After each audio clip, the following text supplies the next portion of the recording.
روایت ده چې یو ورځ پیغمبر صلی الله علیه وسلم په خپل کور کې ناست و.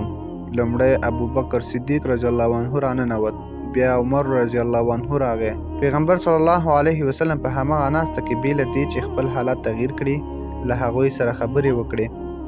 څو شېبې وروسته یو داسې سړی راغی چې کله یې نوم یادېږي زړونه نرمیږي. عثمان بن عفان رضی الله عنه. همدا چې د ننوتلو اجازه یې وغوښته، پیغمبر صلی الله علیه وسلم خپلې جامې سمې کړې او خپله ناسته منظمه کړه.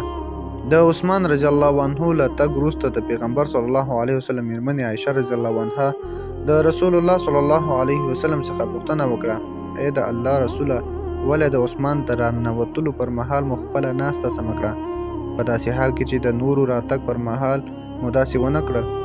پیغمبر صلی الله علیه وسلم وفرمیل: آیا زه له هغه سړي حیا ونه کړم چې په رښتیا ترې حیا کوي؟ عثمان رضی الله عنه یو آرام، کمګویه او ډیر باحیا سړی و. سترګې ټیټې، زړه یې پاک او ژبه یې نرمه وه. شتمن و خو په دنیا پورې تړلی نه و. په هغو ورځو کې چې د اسلام لښکر د جګړې لپاره چمتو کېده امکانات کم و. عثمان رضی الله عنه بې غږه راغی او د سلګونو سرتېرو تجهیز لګښت یې ورکړ. نه یې چیغې کړې او نه یې خپل نوم په ژبه راوړ. یوازې د الله د رضا لپاره یې بښنه سخاوت وکړ.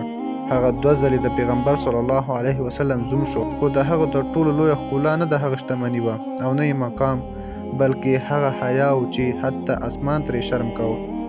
دا کیسه موږ ته دا را زده کوي چې حیا کمزوري نه ده، بلکې یو داسې ځواک دی چې انسان له بدیو وساتي.